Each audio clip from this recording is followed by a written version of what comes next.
नमस्कार दोस्तों। आज का टॉपिक बैंक से रिलेटेड है। आज हम जानेंगे कि बैंक कितने प्रकार के होते हैं और आपके लिए कौन सा बैंक ज्यादा सूटेबल रहेगा। तो चलिए शुरू करते हैं। बताना चाहूंगा, बैंक दो प्रकार के होते हैं। एक होता है रेगुलर बैंक और एक होता है पेमेंट बैंक। रेगुलर बैंक जैसे कि एसबीआई, एचडीएफसी, आईसीआई बैंक, ये रेगुलर बैंक होते हैं। और पेमेंट बैंक होते हैं जैसे कि NSDL payment bank, Jio payment bank, Airtel payment bank और फिनो पेमेंट बैंक। तो ये सब पेमेंट बैंक है। दोनों में बहुत सी समानताएं हैं और वो दोनों की अलग अलग खूबियां हैं। जैसे कि रेगुलर बैंक में क्या है कि आप उसमें सेविंग अकाउंट, करंट अकाउंट खोल सकते हैं और कई तरह के ट्रांजेक्शन कर सकते हैं, जैसे कि ऑनलाइन रिचार्ज, बिल पेमेंट वगैरह।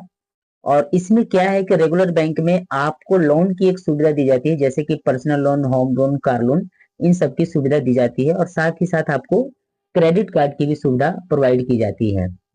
रेगुलर बैंक का बेनिफिट ये होता है कि आप चाहे जितनी मर्जी आप अपने अकाउंट में सेविंग जमा करवा सकते हैं अकॉर्डिंग टू पॉलिसी। अब बात करते हैं पेमेंट बैंक के बारे में।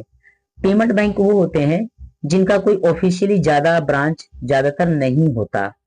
इनमें क्या है कि इन पेमेंट बैंक में भी सेविंग अकाउंट और करंट अकाउंट दोनों खुल जाते हैं। इसमें क्या है कि पैसे रखने और जमा करने की एक सीमित अवधि होती है, जिसमें बहुत ज्यादा पेमेंट नहीं रख सकते।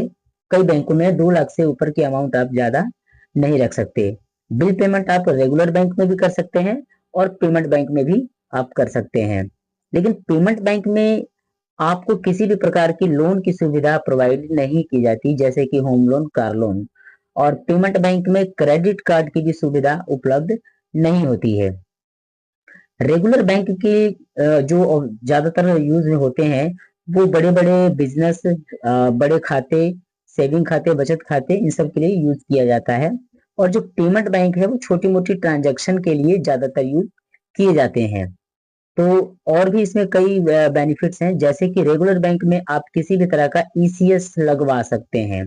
ईसीएस मतलब कि अगर आप ईएमआई पे कोई सामान लेना चाहते हैं तो आपके बैंक से ईसीएस लगती है, जिससे कि हर महीने ऑटो डेबिट आपकी किस्त कट जाया करती है। लेकिन पेमेंट बैंक में बहुत से कम ऐसे पेमेंट बैंक है जो ईसीएस को एक्सेप्ट करते हैं, यानी कि ईएमआई को एक्सेप्ट करते हैं। तो आप कमेंट सेक्शन में जरूर बताना कि आप कौन सा बैंक यूज करते हैं और कौन सा बैंक आपको ज्यादा अच्छा लगा। धन्यवाद।